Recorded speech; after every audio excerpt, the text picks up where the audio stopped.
Olá, queridos pais de Cristo. Finalmente chegamos na oportunidade de termos a nossa aula online, na verdade, o retorno. Ano passado trabalhamos muito essa ideia sobre as aulas teológicas online para quem não pode participar presencialmente, e hoje estaremos aqui iniciando o nosso curso teológico online através da plataforma do YouTube, obviamente. E mediante esta aula, você vai fazer acompanhada do seu PDF que estará sendo enviado no nosso grupo do WhatsApp, ok? E hoje nós vamos tratar sobre a temática de heresiologia, estudo das heresias ou estudos das heresias. Lembrando que eu tive a ideia de nós trabalharmos em 2 aulas de 30 minutos. Pode ser que passe um pouco, mas falo de 30 minutos para que não se torne algo enfadonho aos irmãos, ok? Então, você vai abrir aí a sua lição, e na sua lição você vai ver escrito Seminário Teológico Há de Crer, ou seja, Seminário Teológico Cristo Reina Eternamente. Assembleia de Deus Ministério Cristo Reina Eternamente. E partindo do ponto que nós vamos tratar sobre heresia, nós precisamos compreender que a heresia, ela precisa ser estudada na sua essência por precauções e preocupações, por cuidados e preocupações pelo espaço que ela vem ganhando em nosso meio. Precisamos compreender que heresias, ou as heresias que permeiam o século atual, não passaram a existir neste tempo. Na verdade, já desde o tempo dos primórdios, a heresia já fazia parte da vida da sociedade, principalmente, como nós estamos tratando do meio cristão, principalmente no meio cristão. As heresias vêm ganhando espaço. Então, nós precisamos compreender alguns pontos antes de entrarmos em nossa lição, antes de entrarmos aí no nosso PDF. Primeiro ponto que precisamos compreender: toda heresia vem disfarçada de uma falsa verdade. Outras heresias começam-se com uma verdade, mas os seus bastidores, o que está em oculto, é algo relacionado ao paganismo, é algo relacionado a uma doutrina que deturpa a doutrina bíblica. E eu costumo dizer, como eu falei na aula presencial, que a heresia nada mais é que o pé de pano do pica-pau. Fica um pouco complexo de compreender e eu explico. Existem alguns episódios do desenho do pica-pau onde ele precisava ter alguma façanha. Ele precisava armar algo contra os seus inimigos, poderíamos se dizer assim. Então, para não chamar atenção, ele convidava ou ele enviava o teu cavalo, chamado pé de pano. E por que ele chamava-se pé de pano? Porque aonde ele chegava, ele tinha técnica, a ideia de não fazer barulho, de não mostrar-se perceptível naquele ambiente. Então, a heresia nada mais é que o pé de pano. Ela chega sem fazer barulho, sem fazer estardalhaço, sem fazer um auê, como diz aqui no carioquês, mas ela é muito perigosa, muito perigosa. Por isso que a Bíblia recomenda que nós devemos orar e vigiar, ou vigiar e orar, para quem gosta de uma forma cronológica. Ok? Então vamos lá.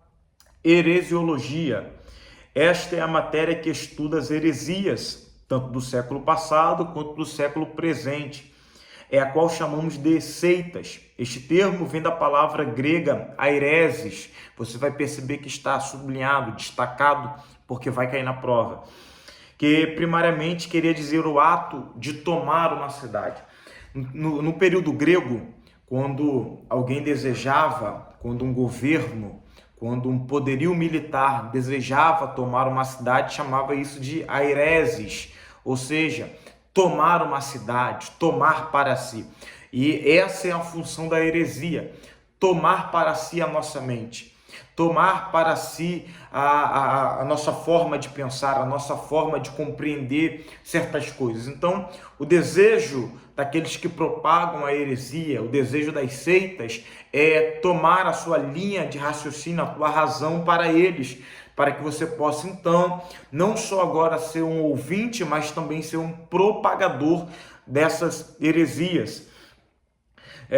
Que significa o ato de tomar uma cidade. Passando-se algum tempo, obteve-se o significado de princípios filosóficos ou sistema que as pessoas seguem a esses princípios. Naturalmente, passam a fazer parte de um grupo nominado de seita. Então, obviamente, nós compreendemos que tudo aquilo que é deturpador a doutrina divina, a doutrina bíblica, passa a ser considerada uma seita.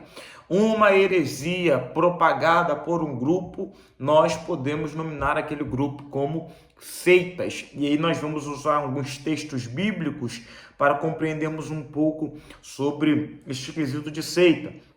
Em Atos dos Apóstolos, a expressão heresia é traduzida por seita, aplicando a religião dos saduceus e fariseus. Essa aplicação vai estar em Atos 5,17. Vamos fazer essa leitura. Atos 5,17. Está escrito assim: levantando-se, porém, o sumo sacerdote e todos que estavam com ele, isto é, a seita dos saduceus, tomaram-se de inveja. Verso 18, prenderam os apóstolos e recolheram à prisão pública. Mas de noite um anjo do Senhor abriu as portas do cárcere, conduzindo-os para fora, lhes disse: ide, apresentando-vos no templo, dizei ao povo todas as palavras desta vida. O que nós compreendemos aqui? Os saduceus se levantaram contra os apóstolos, a qual esses saduceus eram uma seita, acreditavam em diversas ideias que eram contra a propagação do cristianismo, acreditavam em ideais que eram contra aquilo que os apóstolos, levantados pelo Senhor Jesus Cristo, pregoavam. Logo, se tornando uma seita, eles acreditavam que, sendo eles os ideais corretos, sendo eles aqueles que propagavam a ideia correta a partir de Deus, lembrando que os saduceus acreditavam naquilo que é espiritual, só que eles acreditavam em sua mentalidade, como acontece nos dias atuais. Acreditavam em sua mentalidade que eles eram a única religião correta daquele período, como nos nossos tempos algumas denominações, algumas religiões que acreditam que apenas ela é a denominação correta. E aí você percebe que por eles considerarem isso, há uma perseguição ferrenha contra os apóstolos do Senhor Jesus Cristo, a qual eles conseguem prendê-los. E aí nós vemos, através de uma manifestação do anjo do Senhor, eles são libertados de uma prisão. Atos capítulo de número 15. Atos capítulo de número 15, verso de número 5, também iremos fazer a leitura. Atos 15, verso 5.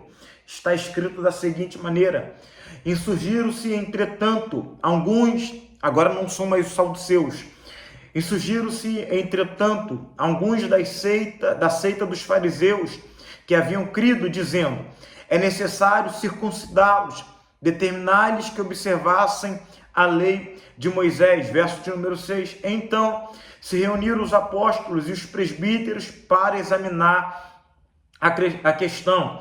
Verso 7. Havendo grande debate, Pedro tomou a palavra e lhe disse: irmãos, vós sabeis que desde há muito Deus me escolheu dentre vós para que por meu intermédio ouvisse os gentios a palavra do evangelho e crescem. E aqui nós percebemos que a seita que está gerando um incômodo entre os ensinos dos apóstolos não são mais os saduceus, são os fariseus. Então nós vamos compreender que a seita, ela sempre vai tentar contrariar o ensino apostólico à luz da Bíblia Sagrada, sempre vai tentar prejudicar a doutrina bíblica. E sabe o que é o pior de tudo? Que os saduceus e fariseus usam as escrituras para dar base à sua heresia. Então nós devemos tomar um extremo cuidado de lidar com essas ideias, porque existem algumas pessoas, alguns cristãos que não têm uma vida que medita nas escrituras, não tem uma vida que se pauta na palavra de Deus, não tem o desejo de parar e dedicar um tempo de qualidade, estudar a respeito desses pontos cruciais, e quando a heresia chega disfarçada de uma verdade, ela não consegue compreender e ela começa a absorver tudo aquilo porque ela acredita que é o correto. E por que ela acredita que é correto? Porque está usando a palavra. Então a heresia, como eu já disse, torno a falar, é o pé de pano. Ela vai trabalhar este ideal para enganar-nos. Então precisamos tomar este cuidado. Este título de seita também fora empregado aos cristãos, tá? Aos cristãos pelos seus opositores. Você vai encontrar esse texto em Atos 28, 22. Então até mesmo os cristãos foram nominados como seita. Eu digo, e eu disse isso em uma das aulas, que existem outras denominações que nós, assembleanos, ou às vezes um batista, um presbiteriano, acredita que nós somos uma seita, né? E nós vamos falar de algumas denominações que acreditam que nós somos seitas. Vamos lá? Os escritores eclesiásticos empregam a palavra heresia para designar aqueles que têm opiniões que se apartam da verdadeira fé e que dividem a igreja, o corpo de Cristo. 1 Coríntios, capítulo de número 11, verso 19, se você puder abrir, por favor. 1 Coríntios 11, 19. E aí nós vamos perceber que diante dessa verdade, herege não é apenas aquele que propaga com palavras. Herege não é apenas aquele que propaga o seu... Deixa eu acertar um pouco aqui a tela para ficar melhor. Herege não é apenas aquele que propaga com a sua boca, com seus lábios, uma ideia que divide a igreja.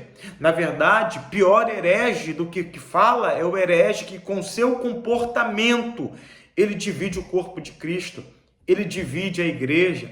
O teu comportamento, o teu ideal, ele passa a dividir o corpo de Cristo, que somos nós. Então existem pessoas que não pregam num altar, pessoas que não dão aula de escola bíblica dominical ou em um curso, um seminário teológico, mas o teu comportamento, os teus achismos, eu chamo isso de teologia do achismo. Eu acho que deveria ser dessa maneira, eu acho que deveria ser dessa forma, eu não concordo com isso, não concordo com aquilo, e as suas opiniões, o seu comportamento passa a dividir o corpo de Cristo. Esta pessoa pode sim ser considerado um herege. Vamos lá? 1 Coríntios capítulo 11, a partir do verso 19.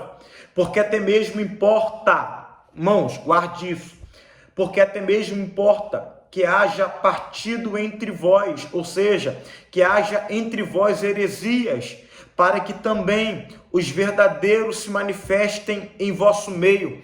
Em outras traduções está escrito assim, 1 Coríntios 11, 19. E é necessário que haja entre vós heresias, para que os verdadeiros se manifestem. Pasmem, pasmem, senhoras e senhores. Há necessidade que entre nós haja mentiras. Porque às vezes nós acabamos considerando, poxa, fulano mentiu, ciclano falou isso, se comportou de uma maneira que não é adequada um cristão se manifestar. Nessa hora você precisa compreender, é necessário que isto aconteça.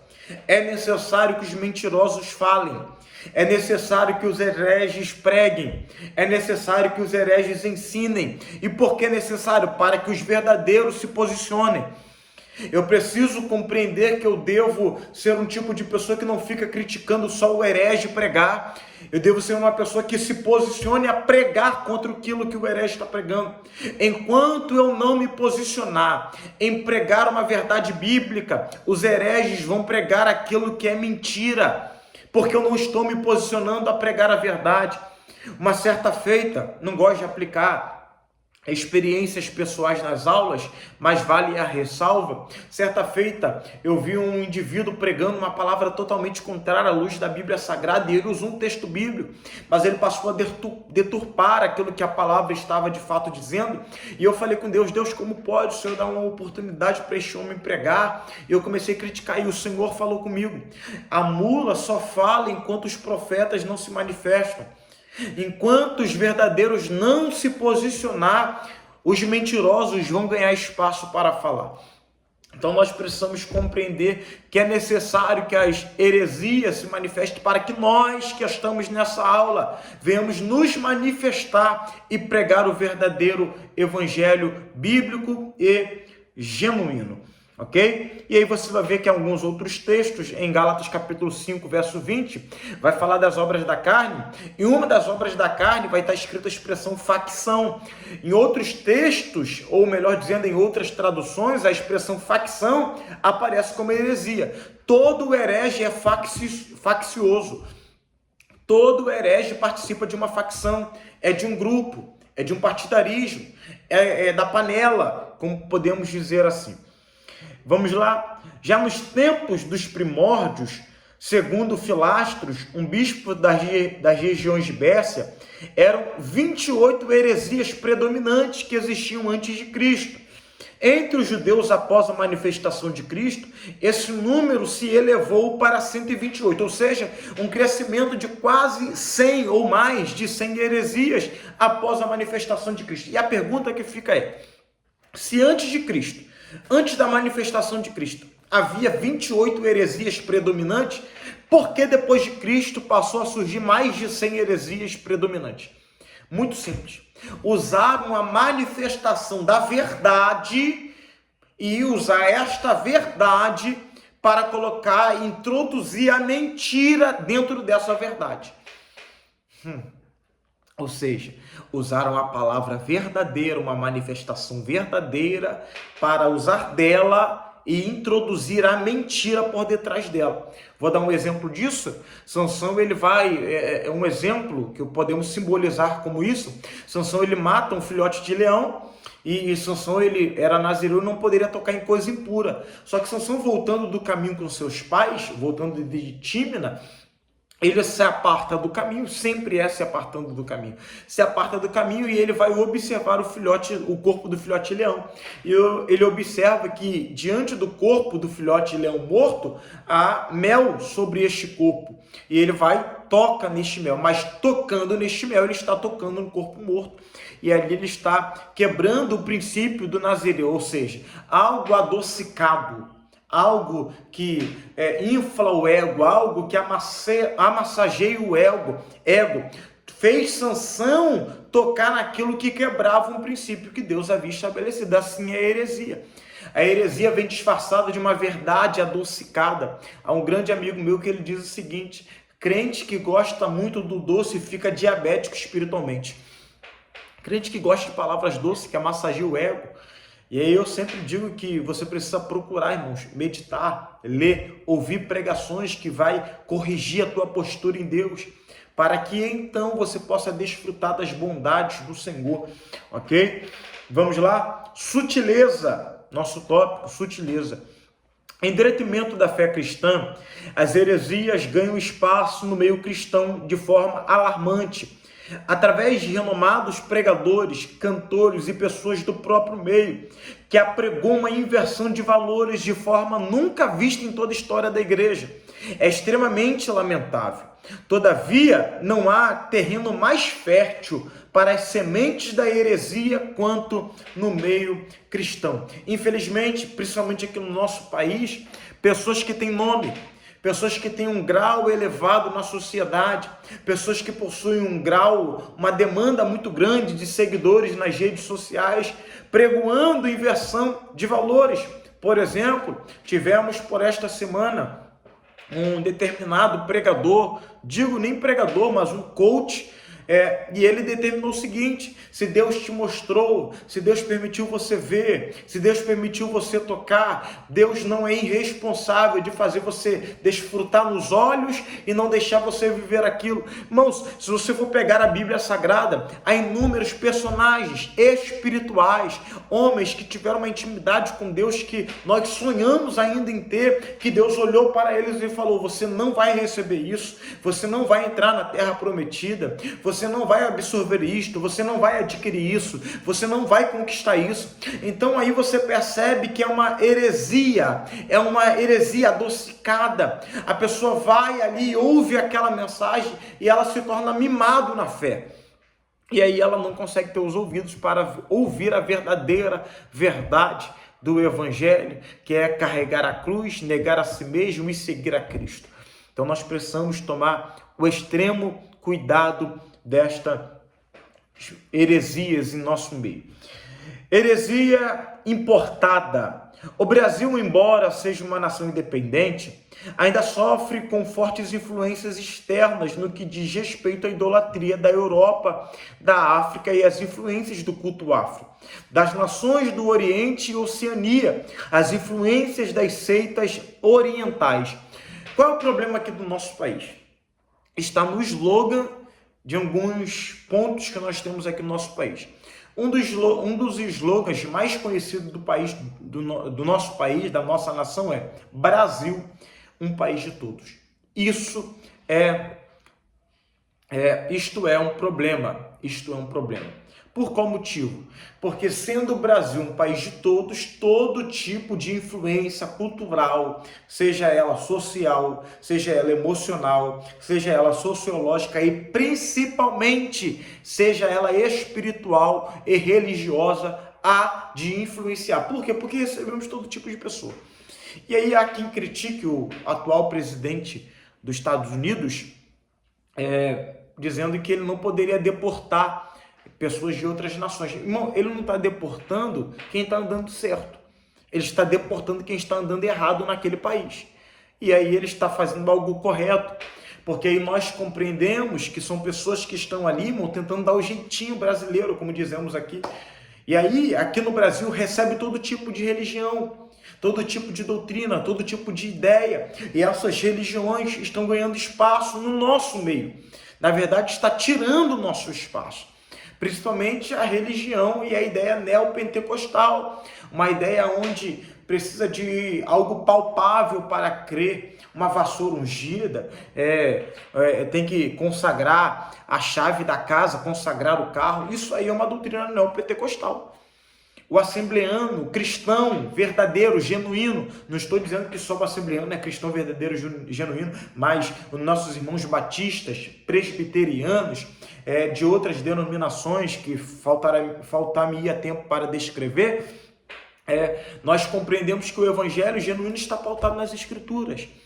Eu não preciso ver para crer, eu creio porque eu ouvir a palavra do Senhor, ok? Heresias. Heresia significa escolha, seleção, preferência. No sentido bíblico, abarca a ideia de facção, seita, isto é, o indivíduo ou grupo religioso que se afasta da doutrina bíblica e passa a adotar e divulgar crenças, ensinos, práticas estranhas em matéria de religião.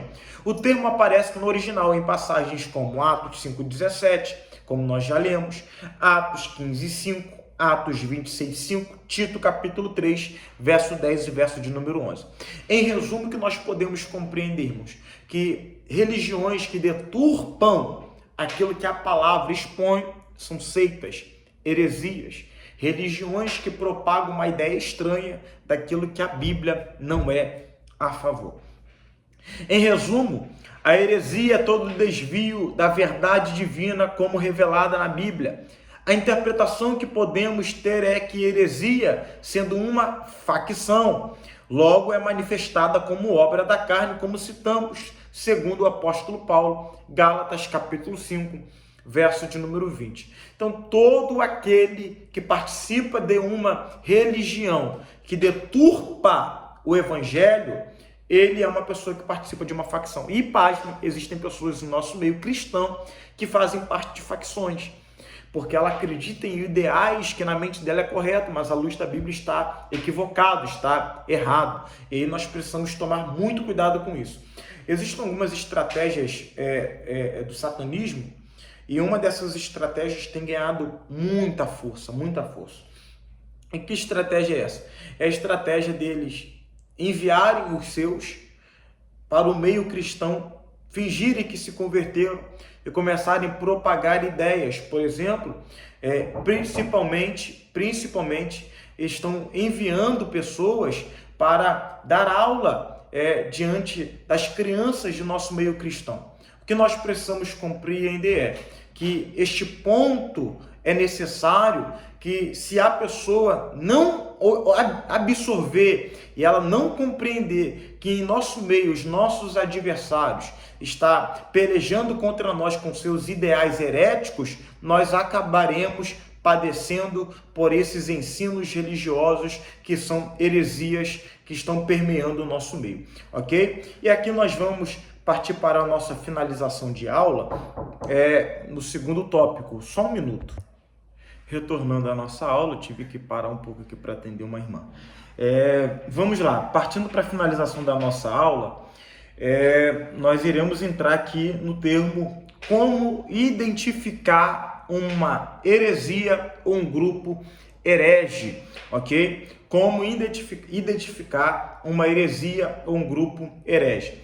Identificamos uma seita pelo que ela crê, pelas doutrinas que ela crê. E aí existem 6 principais doutrinas bíblicas que precisam de forma analítica ser observada. Então, um cristão genuíno, ele precisa ter a ideia sobre essas 6 doutrinas bíblicas. Na verdade, há muitos cristãos que não conhecem as 6 principais doutrinas da Bíblia Sagrada. E aí nós vamos tratar isso. Você vai ver que no seu PDF está a numeração em ordem cronológica que nós colocamos aí. Vamos lá? Primeira doutrina bíblica dessas 6 principais, a Bíblia Sagrada. No ramo teológico chamamos de bibliologia. Segunda doutrina, a pessoa de Deus. Teologia, a palavra theo no grego é Deus, logia, estudos. Então todas as vezes que você vê a expressão logia é estudos. Theo, aí é Deus. Então teologia nada mais é que estudos sobre a pessoa de Deus ou a identidade de Deus. Lembrando que Deus não é um nome próprio, tá? Deus não é um nome próprio. Terceiro tópico, o pecado. O pecado na teologia nós chamamos de amartiologia. Logia, novamente explico. Estudos, amartio, significa pecado, ou seja, estudo sobre o pecado. Quarto tópico, a pessoa de Cristo.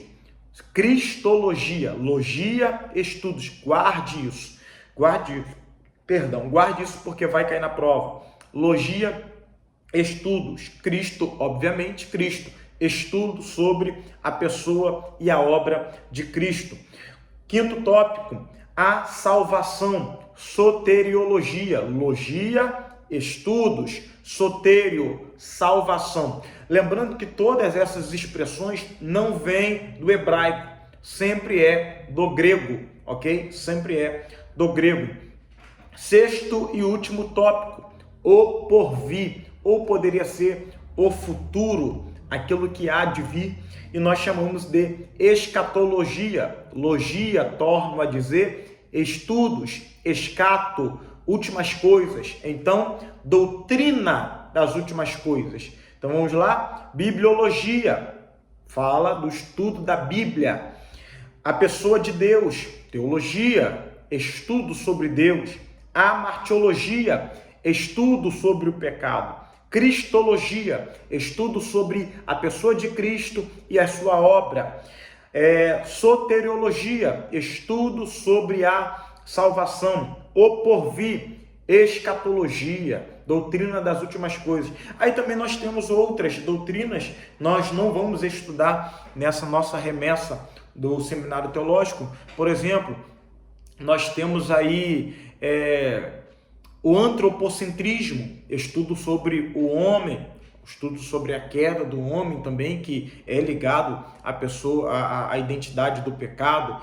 Pneumatologia, doutrina do Espírito Santo, entre outros pontos aí do ramo teológico. E aí na próxima aula nós partiremos do ponto, o que se deve o surgimento das heresias, ok? Então, essa nossa aula está sendo encerrada. Estudem bastante para a vossa prova. Eu sei que há alguns aqui que estão morando agora em outra localidade, então a prova será enviada em PDF, o aluno irá responder e tornará a responder também tornará a enviar a sua prova em PDF. Ok? Que Deus abençoe a sua vida de uma maneira muito poderosa. Oremos ao Senhor agradecendo por esta oportunidade. Senhor, meu Deus e meu Pai, te glorificamos por essa oportunidade a qual o Senhor nos concede.